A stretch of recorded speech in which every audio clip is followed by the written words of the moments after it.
Hello student, आज हम लोग डिस्कस करने जा रहे हैं एनसीईआरटी की ये वाली heading genetic material is DNA, जिसमें मेजरली हम लोग पढ़ने जा रहे हैं हर्से और चेज का experiment, Hershey and chase experiment.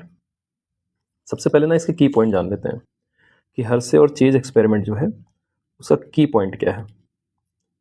तो की पॉइंट जानने के लिए देखो, हर्से चेज एक्सपेरिमेंट का पहले बात दूसरा नाम जो होता है वो होता है ट्रांसडक्शन एक्सपेरिमेंट।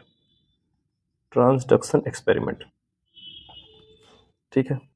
और पहली लाइन इसकी इंपॉर्टेंट हो जाती है कि the unequivocal proof that DNA is the genetic material came from the experiment of Alfred Hershey and Martha chase.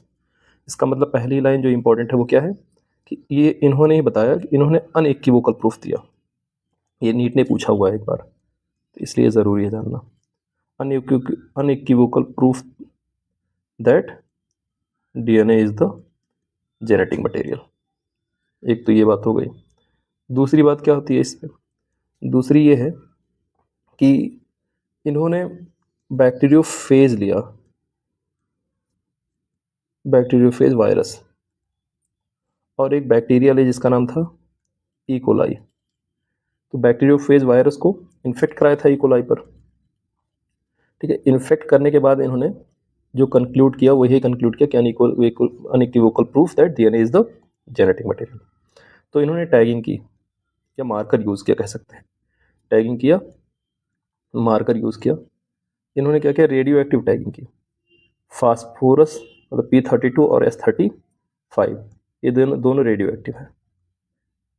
ये रेडियो एक्टिव सल्फर हो गया, रेडियो एक्टिव फास्फोरस हो गया। तो ये इन्होंने इसकी टैगिंग बैक्टीरियोफेज वायरस में की और इसने इनमें इन्फेक्शन किया। और 3 स्टेप थे इनके। जो 3 स्टेप थे वो ये थे: पहला इन्फेक्शन, दूसरा ब्लेंडिंग, तीसरा सेंट्रीफ्यूगेशन। खास बात यह है कि इन्फेक्शन में तो नॉर्मली इन्फेक्शन कराया, जिसमें क्या हुआ, वायरस ने बैक्टीरिया के ऊपर इन्फेक्ट किया और जेनेटिक मटेरियल अपना इंट्रोड्यूस कर दिया। ब्लेंडिंग में क्या करते हैं कि जब जेनेटिक मटेरियल इंड्यूस हो गया है तो हमें जो वायरल कोट है उसको रिमूव करना है। तो इस वाले में स्टेप में क्या करते हैं? Removal of viral coat. और सेंट्रीफ्यूगेशन में क्या होता है? सेंट्रीफ्यूगेशन में जब सेंट्रीफ्यूग करते हैं तो हमारे पास जो मिलता है वो सेंट्रीफ्यूगेशन के बाद ऊपर मिलता है सुपरनेटेंट और नीचे मिलता है पेलेट। तो ये 3 स्टेप हो गए: इन्फेक्शन, ब्लेंडिंग और सेंट्रीफ्यूगेशन। तो ये थे तुम्हारे कोर इंपॉर्टेंट जो लाइन जो नीट के लिए इंपॉर्टेंट थे। एक तो दूसरा, इस एक्सपेरिमेंट का दूसरा नाम क्या है? Transduction experiment. ये लाइन इंपॉर्टेंट है कि unequivocal proof that DNA is the genetic material was proved by the experiment of Alfred Hershey and Martha chase. क्या यूज़ किया था इन्होंने एक बैक्टीरियोफेज वायरस लिया, बैक्टीरियोफेज वायरस में टैगिंग की फास्फोरस 32 और S35 से, और उसको इन्फेक्शन कराया ई कोलाई में। तो अब आगे हम लोग डिस्कस कर लेते हैं कि हर्से और चेज का जो एक्सपेरिमेंट था वो क्या था। हर्से एंड चेज एक्सपेरिमेंट ये क्या था? तो इन्होंने क्या किया, इन्होंने दो मीडियम लिए। उस मीडियम में इन्होंने वायरस को रखा और वायरस को जो न्यूट्रिशन प्रोवाइड किया, इन्होंने देखा कि जैसे प्रोटीन और डीएनए में लड़ाई थी, प्रोटीन वर्सेस डीएनए, इन दोनों में से कोई एक जेनेटिक मटेरियल होगा। तो ये देखा कि डीएनए के पास तो बैकबोन है ना, फास्फोरस। तो फास्फोरस को इन्होंने सेलेक्ट किया कि फास्फोरस देंगे, इसका रेडियो एक्टिव फास्फोरस देंगे P32।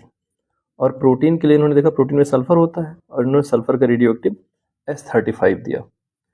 तो इन्होंने क्या किया, पहला मीडियम जिसमें इन्होंने केवल S35 इनकारपोरेट किया और दूसरा मीडियम जिसमें P32 का इनकारपोरेट किया। तो ऑब्वियस सी बात है कि आफ्टर मेनी जनरेशन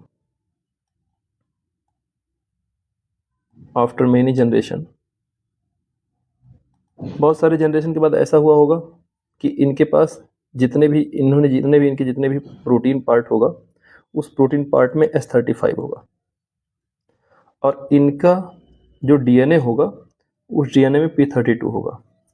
इनका जो डीएनए होगा उसमें कौन होगा, p32, और इनमें इनका जो प्रोटीन पार्ट है उसमें कौन होगा, H35। अब ये इन्फेक्शन के लिए तैयार है। तो जब इन्फेक्शन के लिए तैयार हुए तो इन्होंने ई कोलाई को लिया।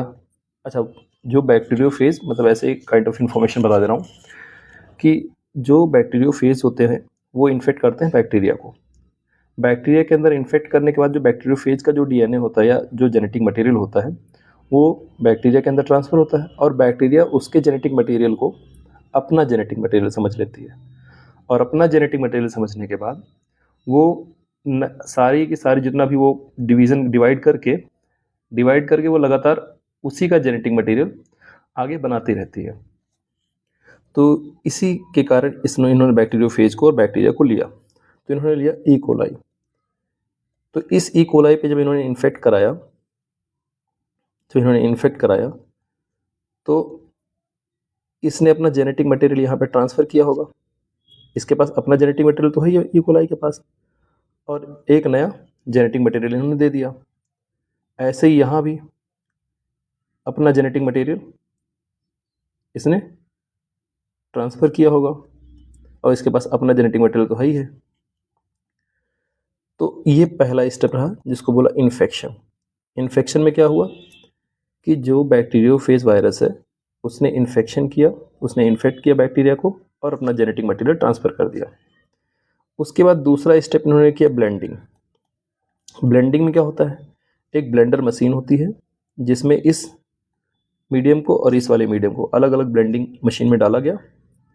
तो देखा गया कि ब्लेंडिंग क्यों की गई, तो मैंने ऊपर ही बताया था ना कि रिमूवल ऑफ वायरल कोट। अब वायरल कोट ही बचा क्योंकि जेनेटिक मटेरियल उन्होंने ट्रांसफ़र कर दिया है, तो इसको यहाँ पे हटा दिया गया, वायरल कोट को हटा दिया गया। तो वायरल कोट हट गए और ये जेनेटिक मटेरियल जो है जेनेटिक मटेरियल इसके अंदर है। फिर हमने तीसरा स्टेप जिसको बोला गया सेंट्रीफ्यूगेशन।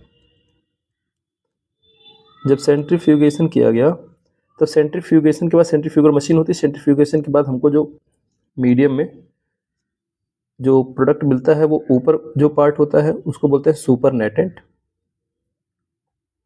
और जो नीचे पार्ट मिलता है उसको बोलते हैं पेलेट, जो सूखा हुआ पार्ट होता है।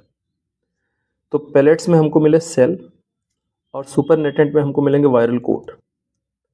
अब यहाँ पे ये डिसाइड हो जाएगा कि जेनेटिक मटेरियल आखिरकार है कौन। यहाँ भी ऐसे नीचे कौन मिलेगा, पेलेट, और ऊपर कौन मिलेगा, सुपरनेटेंट। तो यहाँ हम कैसे कंफर्म करेंगे, तो ऐसे कंफर्म करेंगे कि भाई जब हमने चेक किया यहाँ पे तो हमने देखा कि इसमें यह क्या इनकॉर्पोरेट किया था, पहले बताओ। इसमें देखो हमने S35 दिया था, तो इस हिसाब से अगर प्रोटीन जेनेटिक मटेरियल होगा तो जो नए सेल हमको मिले हैं यहाँ पे मिलने चाहिए S35, लेकिन यहाँ पे S35 नहीं मिलता। ठीक है, यानी कि नो S35 सीन या डिटेक्टेड इनटू द सेल। एक बात हो गई।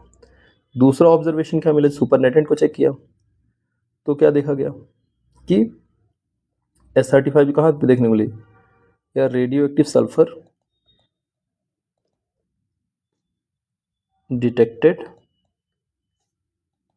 In the supernatant.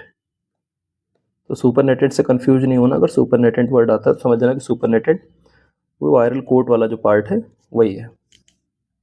अब यहाँ पे देखो, यहाँ पे P32 इनकॉर्पोरेट किया गया था, तो यहाँ पे क्या है, जो सेल थे, जो पैलेट है ना, पैलेट में सेल है, इस सेल में मिला कौन, रेडियो एक्टिव फॉस्फोरस। कौन मिला, रेडियो एक्टिव फॉस्फोरस। और जो सुपरनेटेंट है, ये जो वायरल कोट है, अब जब जेनेटिक मटेरियल वहाँ ट्रांसफ़र कर दिया होगा सेल को, तो ऑब्वियस सी बात है इसके पास तो कोई रेडियो एक्टिव मटेरियल बचा ही नहीं हो, क्योंकि इसका तो प्रोटीन तो नॉर्मल ही है। तो यानी कि सुपरनेटेंट में no radio activity is seen. इस बुक को देख, मतलब इस बुक्स की लाइन देख लो। पहले तो ये हो गया ना कि unequivocal proof that DNA is the genetic material came from the experiment of Alfred Hershey and Martha Chase। इन्होंने क्या किया, they worked with virus that infect bacteria called bacteriophage। तो ये तो एक बात हो गई। अब यहाँ पे हम देखेंगे तो हम लोगों को मिलेगा, देखो पहले बैक्टीरियोफेज ये जो लिया, इन्होंने रेडियो एक्टिव फास्फोरस P32 यहाँ पे लगातार इसको दिया, और इन्होंने इसका जो लेबलिंग किया वो किससे किया, S35 से। जब इन्फेक्शन कराया, जेनेटिक मटेरियल ट्रांसफ़र हो गया, ब्लेंडिंग किया तो सीड को, मतलब जो वायरल कोड था वो रिमूव हो गया। और उसके बाद जब सेंट्रीफ्यूगेशन के बाद क्या मिला, वही मिला ना कि सेंट्रीफ्यूगेशन जब किया होगा तो सेंट्रीफ्यूगेशन में पैलेट और सुपरनेटेंट मिले। तो सुपरनेटेंट में देखो, अगर इस वाले की बात की जाए तो सुपरनेटेंट वायरल कोट है, तो यानी कि वायरल कोट यानी कि सुपरनेटेंट में देखने को मिला रेडियो एक्टिव S35, और सेल के अंदर नो रेडियो एक्टिव सल्फर। ऐसे यहाँ देखो, यहाँ पे सेल के अंदर क्या देखने को मिलेगा, P32, और यहाँ पे सुपरनेटेंट के अंदर क्या देखने को मिला, कोई भी रेडियो एक्टिव सब्सटेंस नहीं देखने को मिला। इससे ये समझ में आ गया कि असल में जब P32 ही सेल के अंदर दिखा, नए सेल के अंदर, तो ये समझ में आ गया कि P32 ही इनकॉर्पोरेट हो रहा है, या P32 ही एक सेल से, मतलब बैक्टीरिया वायरस से बैक्टीरिया की तरफ जा रहा है। इसका मतलब जेनेटिक मटेरियल जो होगा वो मटेरियल होगा जो कि P32 को रखे हुए होगा। तो इससे पता चलेगा कि DNA ही है जो ट्रांसफ़र हो रहा है बैक्टीरियोफेज से बैक्टीरिया के अंदर।